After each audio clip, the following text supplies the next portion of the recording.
keluarga itu. Kemudian yang kedua, ini resolusi konflik sesama muslim. Ini ayat ini pasti adik-adik juga sudah hafal ya, bahwa di sini ini dijelaskan jika ada dua kelompok yang saling bertikai, saling berseteru di antara sesama muslim, maka yang harus dilakukan di sini adalah melakukan aslihu bainahuma ini. Harus dilakukan perdamaian antar keduanya, harus didamaikan. Di situ ada gambarnya, jadi ini yang merah dan yang biru ini bertengkar, kemudian harus ada pihak ketiga, yang putih ini yang melerai, yang menengahi agar konflik itu tidak berkepanjangan. Tetapi kemudian di sini ada kalimat qatilu. Nah, ini yang kadangkala kemudian ditafsirkan secara tekstual, qatilu itu sebagai qatl, sebagai bunuh, maka bunuhlah kelompok yang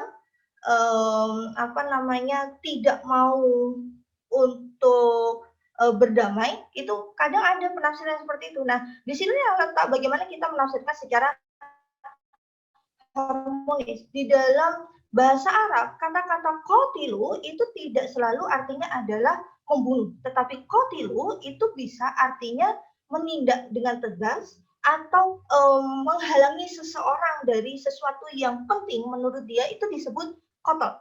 Maka di sini bagaimana cara menindak? Maka qatilu di sini bisa dilaksanakan dengan jika ada kelompok-kelompok yang tidak mau untuk berdamai, bisa di-stop.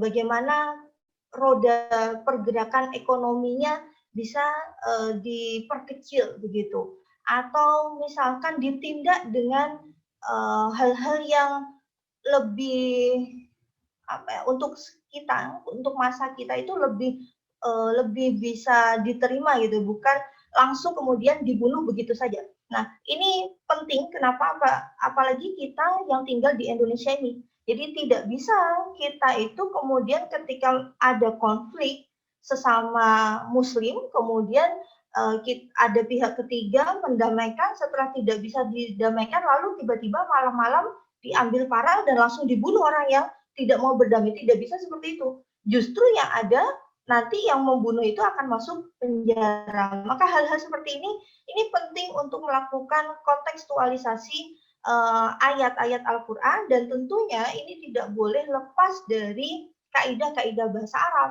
kemudian tuntunan syarak dan juga maqasid Al-Quran secara umum. Makanya di sini di akhir ayat ini ada innallaha yuhibbul muqsitin. Ada perbedaan antara al-qistu dengan al-adl ini. Apa perbedaannya? Al-adl itu adalah yang salah harus dihukum. Itu adil. Yang baik, yang benar harus diberikan reward. Itu adil. Tetapi aks itu ini tidak harus ada salah satu pihak yang dirugikan. Jadi aks itu, al-qist itu tidak bisa tercapai jika masing-masing individu atau kelompok itu tidak mengerti konsep adil. Maka adil ini adalah batas minimal, kemudian batas maksimalnya itu adalah al-qistu, atau di lain ayat itu disebutkan sebagai ihsan. Jadi bagaimana pihak yang benar itu tidak harus kemudian menyalahkan pihak yang salah dan menuntut hukuman begitu saja.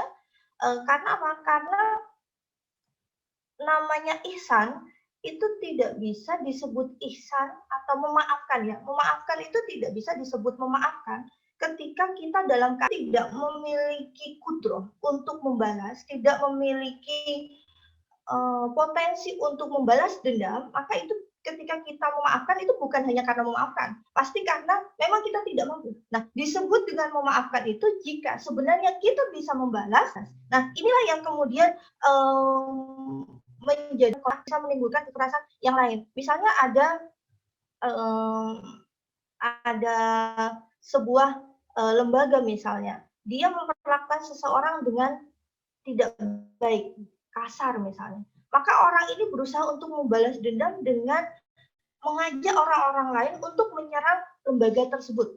Nah, ini lembaga tersebut akhirnya kemudian melakukan penyerangan yang lebih parah dan lebih syadid lagi. Akhirnya akan terjadi spiral kekerasan itu, akan terjadi kekerasan. Jadi spiral itu kan dia paling awalnya itu sebenarnya kecil, tetapi kemudian ketika ditambah dengan dibalas dengan kekerasan lain, dia akan menjadi besar, menjadi lebih besar, dan menjadi makin besar.